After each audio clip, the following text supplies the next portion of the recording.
Bonjour à tous, on se retrouve aujourd'hui pour un nouvel épisode du suivi mensuel de mon compte titre ordinaire. Donc comme tous les mois, on commencera par faire le point sur les marchés. Ensuite, on fera un check-up du tableau de suivi, donc on ira voir chaque onglet du tableau. Et pour finir, on ira sur mon courtier, donc sur le CTO, c'est Trade Republic. D'ailleurs, pour ceux que ça intéresse, je vous laisse mon code de parrainage dans la description de la vidéo. Il y a une action gratuite d'une valeur de 10 euros à récupérer si vous l'utilisez. Mais avant d'aller voir ce qui s'est passé sur le S&P 500, je vous rappelle que mon tableau de bord est en libre accès. Je ne vous demanderai pas votre adresse mail de vous inscrire ou un numéro de téléphone. Je vous laisse le lien dans la description et je vous ai fait une petite vidéo tuto pour vous aider à le remplir, que je mets également dans la description. Allez, c'est parti. Allons voir ce qui s'est passé sur le S&P 500 ce mois-ci. Alors, les marchés. Donc, le S&P 500, donc on est aujourd'hui le 14 novembre, il est 22h10.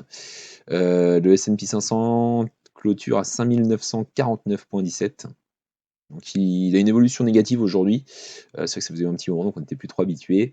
Évolution négative de 0,60%, soit moins 36,21 points. Donc, on va aller voir depuis un mois ce que ça donne.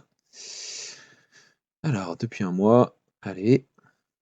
Voilà, donc depuis un mois, donc on peut voir qu'on est en évolution. On fait une hausse, hein, si je prends sur le mois, donc on a démarré du 15 octobre à aujourd'hui, on fait une évolution de plus 2,30%, soit plus 133,91, pardon. Donc le fait marquant forcément sur le mois pour le S&P 500, c'est l'élection de Donald Trump. Donc, comme vous pouvez le voir, juste avant les élections, on était plutôt sur une légère baisse, hein. Je pense que les investisseurs faisaient attention, on perdait 109 points. On était redescendu autour des 5700 points. Et suite à l'élection de Donald Trump, qui a été très bien accueillie par les investisseurs, voilà, on a eu une évolution vous voyez, entre le 4 novembre, si je prends le 4 novembre, et le vendredi 8 novembre, par exemple, on est à pratiquement 5% d'évolution, 4,95%. Et on a seulement aujourd'hui, entre guillemets, hein, où on a une légère baisse. Bon, c'est normal, hein, à un moment donné, il faut bien que ça se stabilise. Voilà, bah, on va aller voir ce que ça donne pour notre portefeuille. Voilà, on se retrouve sur le tableau de suivi. Donc on peut voir qu'on a une très belle évolution du portefeuille, hein, même si on a une baisse aujourd'hui. On évolue à plus 12,45%. Je vous rappelle que le portefeuille était ouvert mi-juillet, donc il y a 4 mois. Enfin, donc plutôt content, hein. Je suis content de l'avoir fait. Bon, pour l'instant, j'ai des petits montants sur ce portefeuille, c'est pas le PEA, mais ça monte tranquillement. Donc on a une valorisation du portefeuille à 793,22 €, enfin, une performance de 92,11 € et on a pas mal de cash, on a 2400,01 €. Donc ici, vous avez le petit camembert qui vous montre un petit peu toutes les positions que je détiens. Si vous allez, vous allez voir qu'il en manque une par rapport à d'habitude. On va aller voir ça un petit peu plus loin. Donc l'onglet suivant, la stratégie du CTO, donc ça n'a pas changé, sauf le Bitcoin. Donc ça, c'est la petite anomalie. Je viens de vendre le Bitcoin, c'était hier. On était à une évolution de pratiquement plus 45%. Bon, je me suis tenté à me dire, bon, c'est tellement volatile le Bitcoin que, bon, voilà. J'y reviendrai de toute façon, c'est sûr et certain. Donc mon ETF MSCI World, donc toujours pareil, 10 € hebdo. Sur les 2 ETF S&P 500, pareil, sur du 10 € hebdo.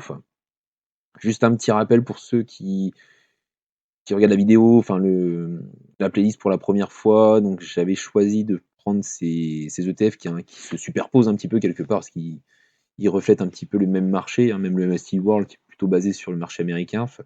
C'est uniquement par rapport aux dividendes. Si vous voulez, ce compte titre a été ouvert essentiellement pour faire du dividende. Faut que j'ai un portefeuille où je reçois quelque chose un petit peu tous les mois. C'est vraiment une histoire de motivation, je pense aussi. J'ai une ligne gold, donc ça bien sûr je la garde. Donc là c'est pareil, 10 € hebdo, donc toutes les semaines. Donc là par contre il n'y a pas de dividende bien sûr. Et après j'ai des lignes portées sur un taux de dividende un peu plus important, mais où la croissance est forcément plus faible. Où là par contre j'investis uniquement 10 € mensuels. Donc là j'ai le iShares Stocks Global Dividend, j'ai le Fidelity US Quality Income et j'ai le Van Eck Morningstar Developed Market Dividend. Voilà, donc là je passe assez vite parce que c'est des choses, c'est comme le mois dernier, hein, par le Bitcoin. Donc le carnet d'ordre, Donc là, si on reprend depuis le 15 octobre, hop là, ça fait quelque chose comme ça. Je vais mettre en jaune, c'est plus simple. Donc dès le 15 octobre d'ailleurs, j'ai touché un dividende de iShares Stocks Global Dividend. Donc là, j'ai touché 92 centimes d'euros. Donc après, j'ai fait mon investissement, on va dire hebdo, hein, le iShares Gold, le MSCI World, le Bitcoin, parce que c'était en milieu de mois, mon investissement programmé, et les deux S&P 500. Donc pareil la semaine suivante où il n'y avait pas le Bitcoin. Donc j'ai touché en intérêt de Trade Republic 6,91 € au terme du mois d'octobre, donc je les ai touchés le 1er novembre. Donc mon investissement habituel mensuel. Donc là vous voyez j'ai pas mal de lignes, c'est toutes les lignes que je vous ai dit tout à l'heure, donc je ne vais pas forcément vous les répéter. Le 11 novembre c'était l'investissement hebdo, donc le iShares Physical Gold, de MSCI World et de S&P 500. Là, par contre, vous voyez qu'il y a une ligne un petit peu particulière. Bon, c'était la première sur le CTO, j'avais encore jamais vendu de ligne. Donc là, j'ai fait une vente du Bitcoin. Donc vous voyez, hein, j'en ai très très peu pour le coup. J'en avais 0,00052. Enfin, je les ai vendus le 13 novembre, donc hier. La valeur du Bitcoin était à 84 172,81 €. Et donc j'ai pris 1 € de frais. Donc ça, c'est toujours un peu dommage hein, vis-à-vis du montant de la ligne. Le 1 € représente pas mal de pourcents. Alors forcément, s'il y avait eu 4000 € dessus, 1 € c'était que dalle. Voilà, donc j'ai touché également aujourd'hui du dividende sur le HSBC MSCI World. Donc j'ai touché 42 centimes. Et j'ai eu du dividende sur Apple. Donc j'ai eu mon centime de dividende sur Apple. Donc Apple, je vous rappelle, hein, c'était l'action gratuite que j'ai eue au tout début sur Trade Republic. Voilà, donc onglet suivant, l'achat-revente.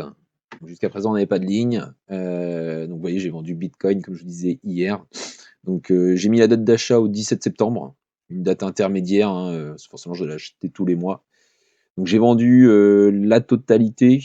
Alors plutôt que de m'embêter à faire un calcul savant, j'ai mis quantité 1 et j'ai mis le cours d'achat parce que j'avais un nombre rond en achat, parce que j'en achète 10 € tous les mois. Il n'y a pas de frais vu que je suis en investissement programmé. C'est beaucoup plus simple à faire. Et la date de vente, donc à hier, j'en ai vendu un. Le cours vendu, je l'ai vendu à 43,77 € et j'ai eu 1 € de frais, donc 42,77 €.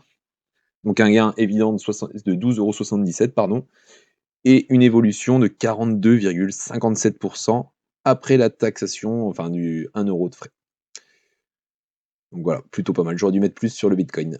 Dommage pour moi, c'est pas grave. L'onglet suivant, donc le dividende. Donc comme je l'ai dit tout à l'heure, le dividende, hein, on a touché donc sur la période mi-octobre, on a touché aussi le global dividende de 92 centimes. Et sur le mois de novembre, le HSBC 42 centimes et 1 centime de Apple pour le moment. Donc à mi-novembre, on est à 43 centimes sur novembre. Donc vous voyez, l'idée, hein, c'est toujours d'avoir une légère évolution. Donc surtout que là, pour l'instant, c'est des petits montants. Hein, une légère évolution mensuelle sur les dividendes pour avoir toujours une petite progression vis-à-vis de mon investissement régulier que je fais sur le compte titre. Je passe assez vite parce que c'est répéter un peu ce que j'ai dit tout à l'heure. L'onglet intérêt, donc vous voyez que ça descend un petit peu. Ça, c'est dû au portefeuille, au cash du portefeuille qui descend un petit peu. Et aussi du taux d'intérêt qui a descendu, qui suit le taux d'intérêt de la Fed. Pas de la Fed, de la BCE, de la Bourse Centrale Européenne. De la Banque Centrale Européenne, pardon. Vous voyez, on est à 6,91 € pour le mois de novembre. Bon, je joue absolument pas sur les intérêts. J'espère gagner beaucoup plus que 3,25% brut sur mon cash. Donc ça fait un total de 24,22 €. Alors, le portefeuille. Donc le portefeuille, hein, comme vous pouvez le voir, hein, ça se met à jour de manière automatique. Hein. Ma première ligne, l'Apple, l'action gratuite. Donc forcément, PRU plus frais 0 €, capital investi, j'avais rien investi. La valo d'une action complète à 214 €. Moi, j'en ai 0,0467. Donc j'ai une valo en fin de mois de 10,04 €. Donc une évolution, j'ai mis action gratuite parce que ça ressemblait à rien. Hein. Quand vous avez investi 0 € et que vous évoluez, forcément, c'est toujours mieux. Donc le global dividende. Alors c'est pareil, hein, comme je dis l'autre fois, hein, j'ai trié également mes ETF par type. Donc vous voyez, juste ici, vous avez le détail sur le camembert ici. Les mix croissance dividende, ce sont mes ETF, où j'ai un investissement hebdo. C'est ceux sur lesquels je crois le plus, où, le dividende est très faible, hein, c'est du dividende autour des 1 et où par contre il y a une croissance, phénoménale, donc le S&P 500 et le MSCI World. Et à côté de ça, par contre, j'ai des lignes plutôt ETF dividendes, donc Global Dividend, North America, j'ai le Quality Income et le Van Enck Morningstar, où là, par contre, on est plutôt basé sur du dividende, où là, les dividendes peuvent atteindre jusqu'à 5 à l'année. Et j'ai également de l'ETF. Donc les quantités, je pense que je vais peut-être pas toutes vous les refaire, hein, bon, on se répète tout de suite. L'évolution, par contre, ça c'est toujours intéressant. Donc sur Global Dividend, je suis à plus 1,81%. Enfin, le Vanguard FTSE North America, je suis à 7,41% d'évolution. Comme vous pouvez le voir, hein, toutes les lignes sont positives, ça c'est très cool.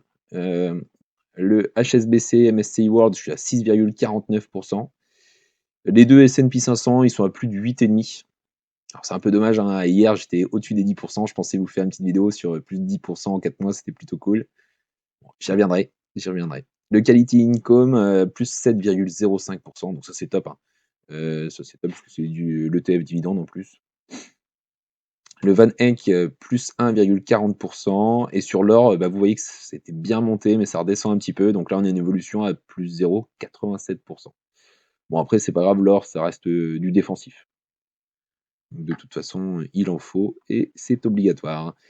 Voilà, donc ça après c'est le camembert, hein, celui que vous avez vu sur le départ, vous avez le détail de toutes mes positions, enfin.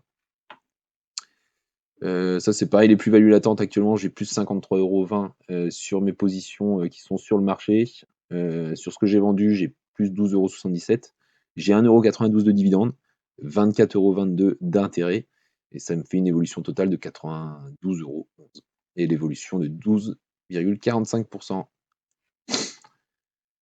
Voilà, bah, ça c'est les camemberts, donc ça je passe. L'évolution mensuelle du portefeuille, donc comme tous les mois, j'ai été récupérer, le montant de mon portefeuille, enfin le solde de mon portefeuille à la clôture du marché le dernier jour du mois d'octobre. Donc j'étais à 716,80 €. À tout ça, j'ajoute, dividendes et les plus-values soldées. Et donc vous voyez, ça faisait une évolution de plus 3,54%. Bon, encore une fois, hein, si je le faisais au milieu de mois, donc au 15 du mois, comme actuellement, vu qu'on a énormément monté suite à l'élection de Donald Trump, je pense que je taperais encore un petit 2,5 de plus, que ce que j'ai là. Enfin ça, c'est pas grave, ça fera de la marge pour novembre, hein. Voilà, bah, on va aller voir maintenant ce que ça donne sur le courtier, donc sur Trade Republic. Alors, vous avez la valorisation du portefeuille juste ici, donc 793,23 €. Donc on fait une évolution de 58,74 € sur le portefeuille, donc quelques chouïa, 8% d'évolution. Enfin, vous avez le détail des lignes juste ici. Alors j'aime bien mettre en pourcentage. Vous voyez le S&P 500 où c'est trié aussi par montant de ligne. Donc ah non, j'allais dire mes 3 meilleures lignes, mais mes 2 meilleures lignes, sont en tête du classement. Donc avec le S&P 500, c'est celle où je possède le plus d'argent dessus, autour des 8,5-9%. Enfin, le MSCI World juste en dessous, Physical Gold, donc l'or à 1,19. Vous voyez que ça monte un petit peu, tant mieux. North America 7,36, Quality Income 7,14, Apple 3,90 et Developed Market 1,89. Vous pouvez également faire en montant. Vous voyez, je mets toujours depuis l'achat, par contre je mets pas forcément à la journée, c'est pas ce qui m'intéresse le plus. Je vais mettre ici en euros, enfin, donc vous voyez 12,26 €, 11,89 €. Je trouve que le pourcentage est plus représentatif. Voilà, donc je laisse plutôt comme ça. Ce que j'aime bien faire aussi, c'est la représentation en camembert. Ici, donc vous voyez, hein, il vous le dit, Trade Republic vous le dit, de toute façon, votre portefeuille est en hausse de 7,99% depuis le début, avec un profit de 50,74 €. Voilà, donc les actifs, bon forcément, hein, ici on a les ETF, ici vous avez l'action gratuite. Bon pour l'instant je suis toujours pas rentré sur les actions. Je sais que pendant un moment, il va falloir que je regarde d'ailleurs Realty Income, j'ai vu que ça baissait quand même plutôt pas mal suite à l'élection de Trump. voir jusqu'à où ça peut aller. Même si je pense qu'il va faire du mal suite à l'inflation, bon, c'est à voir et je pense que ça reste une très grosse action, pour, la location notamment et l'immobilier. Vous voyez donc le détail des positions, donc c'est ni plus ni moins que ce que vous avez ici. Détail de toutes mes positions et le camembert que j'ai aussi sur, au début de mon tableau de suivi et vous avez le détail en pourcentage de ce que je détiens. Heu, je passe assez vite parce que bon, c'est ce qu'on voit de toute façon, sur la première page du tableau de suivi. Donc ici, si je remonte, ici donc l'épargne, c'est ce qu'on voyait tout à l'heure. Les ordres, allez. Donc comme toujours, hein, je fais du plan d'investissement programmé. Donc comme je vous disais au début, donc j'ai des investissements chaque semaine, MSCI World, S&P 500, S&P 500 et l'or, 10 € par semaine. J'ai du 10 € par mois sur le Quality Income, le Global Dividend et le Developed Market. Vous voyez, ça vous dit le delta, donc dans combien de temps l'ordre va être exécuté. Vous n'avez absolument rien à faire. Il faut juste avoir de l'argent forcément en cash sur le compte de Trade Republic, bien entendu. Comme vous pouvez le voir, j'ai supprimé la ligne, Bitcoin. Donc c'est pareil, ça s'enlève, très, très, très facilement. C'est vraiment quelque chose, mettre en place un plan d'investissement et l'arrêter, c'est extrêmement simple sur Trade Republic. Donc si je vais sur le profil, donc ça c'est les transactions qui sont faites sur le mois. Donc comme vous pouvez le voir, Apple donc 1 centime, MSCI World 42 centimes, tout ça c'est les dividendes. Alors c'est inscrit ici. L'ordre de vente sur le Bitcoin. Bon, mes plans d'investissement, programmés, S&P 500, l'or, MSCI World. Ce que j'ai rajouté, donc j'ai plus 150 € mensuels, l'heure, donc vous voyez que je fais un virement automatique, hein. Encore une fois, il faut que ça soit hyper simple. Je verse 150 €. J'avais mis un petit peu de capital dessus, donc j'ai de la marge, j'ai encore, si je restais sur un plan d'investissement programmé, en plus j'ai descendu de 200 à 190 €, je pense que je peux tenir un petit moment. Mais bon, c'est pas l'objectif, hein, l'objectif c'est de placer les positions. Les intérêts qui arrivent ici, bon, je fais que répéter ce qu'on avait déjà dit tout à l'heure. Si vous souhaitez voir le détail, hein, vous mettrez pause sur la vidéo, vous pourrez consulter tout ça très facilement. Voilà, je vais éviter de faire une vidéo trop longue. Je pense qu'on a fait le tour de tout ce que j'avais à vous dire sur le compte titre. Si vous avez des idées de placement, n'hésitez pas à me les mettre en commentaire, je suis archi preneur, je suis archi preneur. Voilà, donc si cette vidéo vous a plu, n'hésitez pas à la liker, à mettre un commentaire et à vous abonner et à la partager également. À bientôt les amis pour le suivi du PEA en début de mois de décembre. À bientôt.